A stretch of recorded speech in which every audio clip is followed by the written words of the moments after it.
Alright guys, this is Charlie Tango 1994 back with another YouTube video. An item now that you probably wouldn't think about packing first hand is actually a pretty essential item if you are doing any kind of bushcraft or going to be travelling kind of to more remote places. Is a first aid kit. Now I've got a couple of different ones. This is the smallest one I have. And we actually keep a fairly comprehensive first aid kit in the car, being that we've got a young family and stuff. So there's probably 3 different first aid kits that I own, but this is my most kind of compact one. Useful because it is very small, so you know you can slip it in the side pocket of your combats or whatever else, and you know, it doesn't take up a lot of room.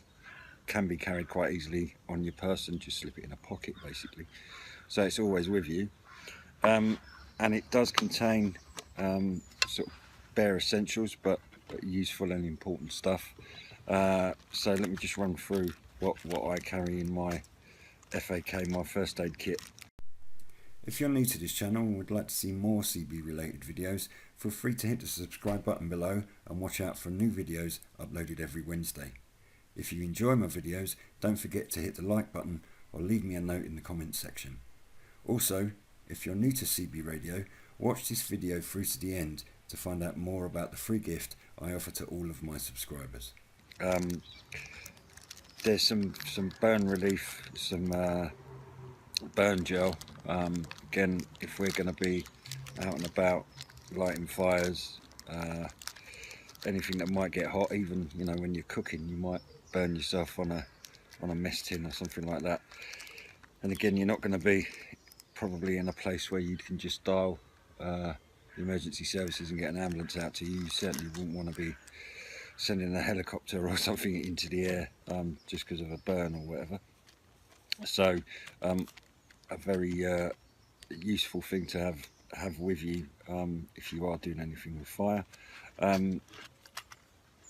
Covers a multitude of sins, but carrying a packet of basically pain relief tablets. These are ibuprofen, good for anything like toothache, headaches, all sorts of things really, fevers.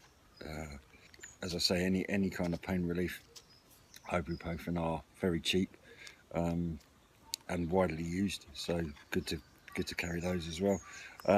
In this set there's a couple of alcohol pads.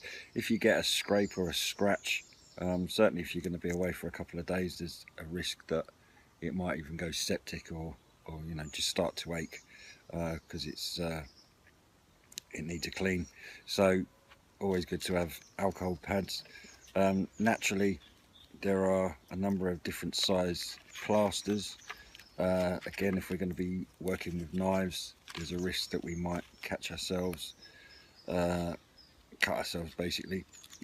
Equally with kind of scrapes, or you know, when you're walking around, or just generally catch yourself on a branch or something like that, you can open up a wound just like that.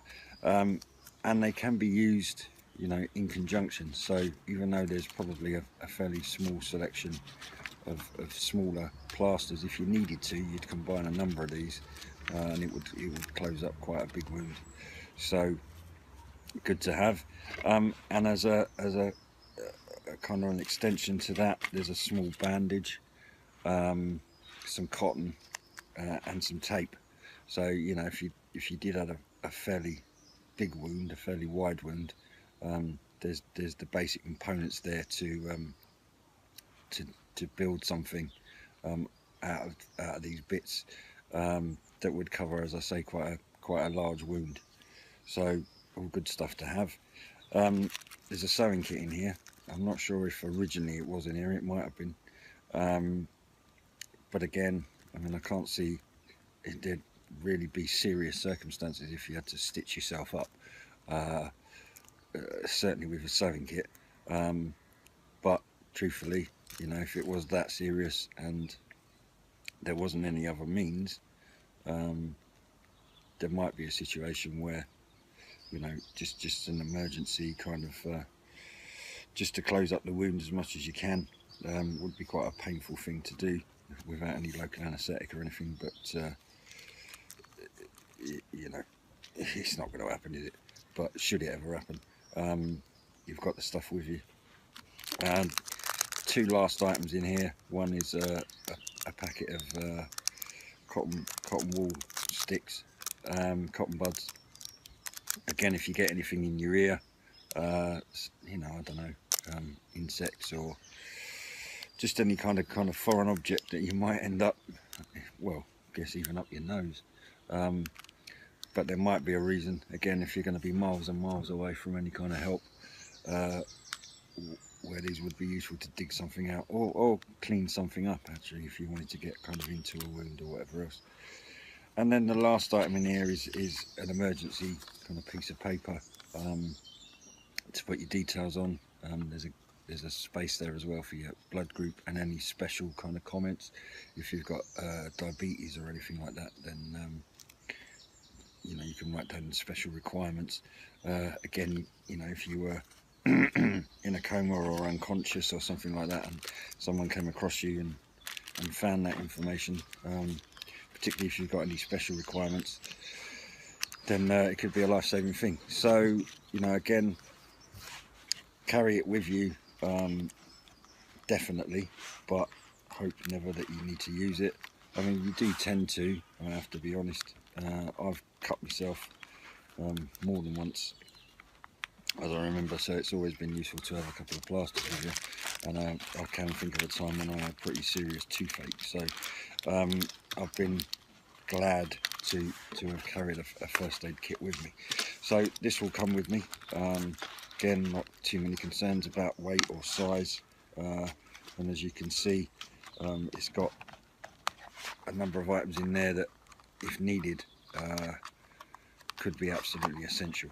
So it's definitely an item that I will take with me. Okay, that's my first aid kit, my small one, which I'll be carrying with me on these camping trips that I'm planning to do this summer. Thanks, guys. I wanted to add another quick section just about some of the items that I would think about taking away with me on a camping trip that I don't have with me right now, in line with kind of medical items or first aid kit. Stings and bites is another kind of common thing that can happen when you're out camping. You know, nettles and those kind of things can catch you out sometimes. So I probably would take with me a tube of kind of sting relief, and also some insect repellent. So midges are quite a common issue, certainly in the woods in parts of the UK. Those kind of flying animals, just useful to keep them off you know. Anything that bites really can become a real irritation, and if you can't treat that bite properly, as I say, with kind of antiseptic or whatever else, then they can flare up pretty badly. Also sun cream. So in the summer, we stand the risk of being out in the sun for long parts of the day, so always useful to carry a serious kind of protection, what's it called, sun factor or whatever, so kind of a high factor sun cream, just to protect your face, your nose, well, your arms, any part of your body that might be exposed in you know, strong sunshine for long periods. The other thing that I would think about taking with me is a packet of antihistamines. Again, in terms of bites or stings, your body can react quite badly to those types of events, so antihistamines would help keep swelling down, that sort of stuff. So a couple of items that I would add, probably wouldn't be able to fit into this container, but I would take with me, just to make sure that I've got adequate cover should something happen to me while I'm out camping. Thanks, guys. Hope you enjoyed watching this video, and as a thank you to you, particularly if you're new to CB Radio or returning to it after many years, I've put together a free information series called The Beginner's Guide to CB Radio, which I'm sharing with all of my subscribers. To find out more, click the link in the top right corner now.